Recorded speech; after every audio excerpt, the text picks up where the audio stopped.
Halo, Assalamualaikum warahmatullahi wabarakatuh. Perkenalkan, nama saya Anissa Sirahayu. Saya dari tingkat 1A dari D3 Kebidanan Muhammadiyah Tasikmalaya. Di sini saya akan presentasi mengenai adaptasi perubahan fisiologis dan psikologis dalam ibu bersalin dan juga bayi baru lahir. Yang pertama, perubahan fisiologis ibu bersalin. Nah, apa aja sih perubahan fisiologis pada ibu bersalin itu? Yang pertama itu perubahan uterus.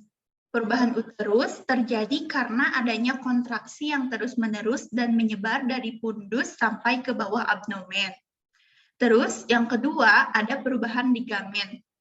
Dengan adanya kontraksi menyebabkan pundus yang posisinya bersandar pada tulang punggung berpindah ke depan mendesak dinding ke perut depan.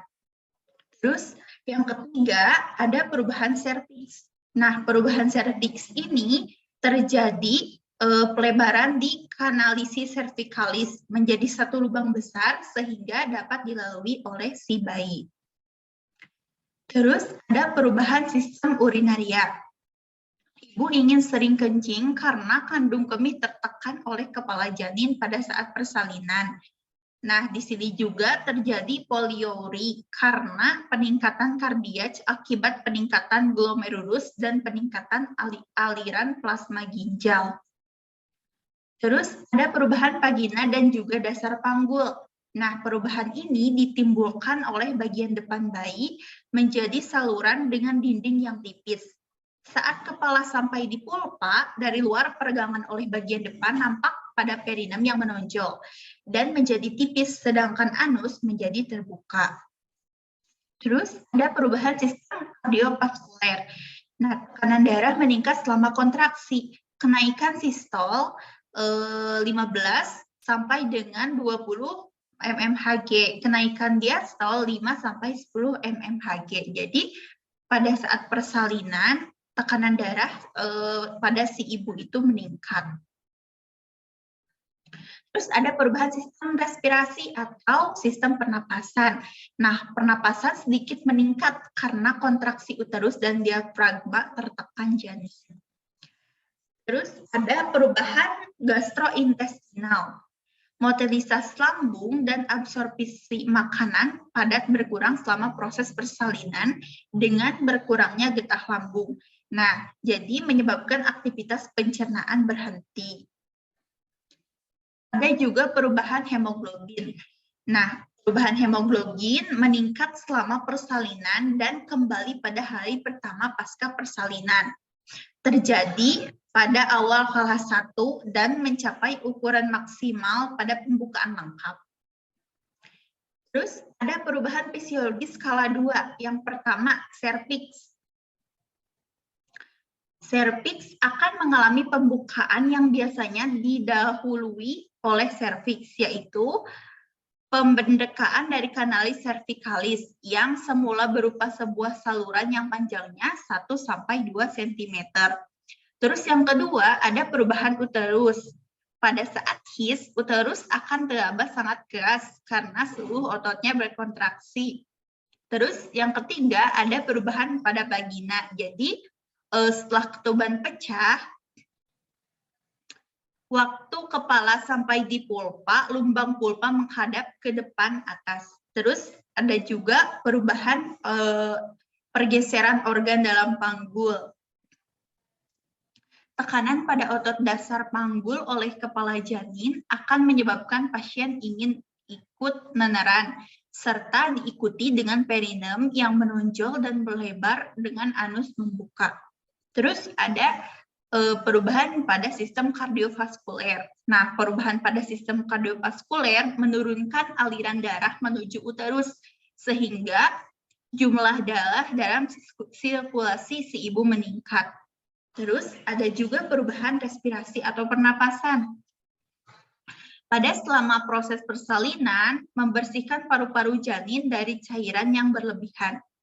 Terus ada muskuloskeletal. Hormon relaksin menyebabkan penalukan kartilago di antara tulang. fleksibilitas pubis meningkat, dan juga tekanan kontraksi mendorong janin sehingga terjadilah fleksi maksimal. Terus yang terakhir denyut nyadi. Denyut nyadi mungkin pada saat persalinan akan sama ikut meningkat juga. Terus ada perubahan fisiologis skala 3. Yang pertama, perubahan bentuk dan tumbuh undua uteri. Setelah bayi lahir dan sebelum miometrium mulai berkontraksi, uterus berbentuk bulat penuh.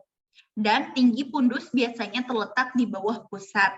Setelah uterus berkontraksi dan plasenta terdorong ke bawah, uterus berbentuk segitiga atau terbentuk menyerupai buah pir atau alpukat, dan pundus berada di atas pusat. Nah, posisi ini seringkali mengarah ke sisi sebelah kanan.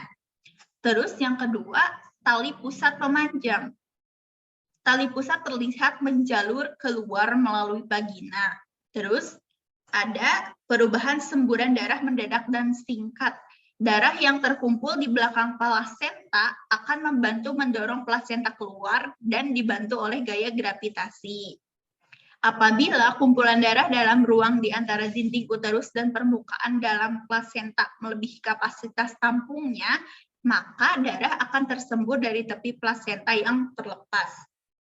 Terus yang terakhir, perubahan fisiologis skala 4. Yang pertama, ada perubahan TTV atau tanda-tanda vital. Dalam 2 jam pertama setelah persalinan, tekanan darah, nadi, pernapasan akan berlangsung kembali secara normal. Terus gemetar. Gemetar terjadi karena hilangnya ketegangan dan sejumlah energi selama melahirkan. Gemetar juga merupakan fisiologis terhadap penurunan volume intraabdominal serta pergeseran hematologi. Terus ada perubahan sistem renal. Selama 2-4 jam pasca persalinan kandung kemih masih dalam keadaan hipotonik akibat adanya alostatik. Terus ada perubahan serviks, jadi serviks agak menganga atau terjadi pembukaan. Terus juga perinem bisa menjadi kendur, jadi setelah persalinan si perinem akan menjadi kendur. Terus yang terakhir ada perubahan pengeluaran ASI.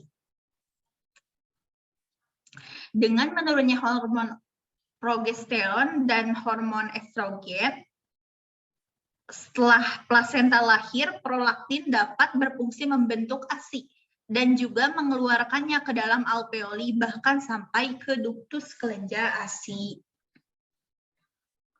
Terus ada yang kedua, ada perubahan psikologis ibu bersalin. Nah, ini juga sama terjadi pada kelas 1 sampai kelas 4.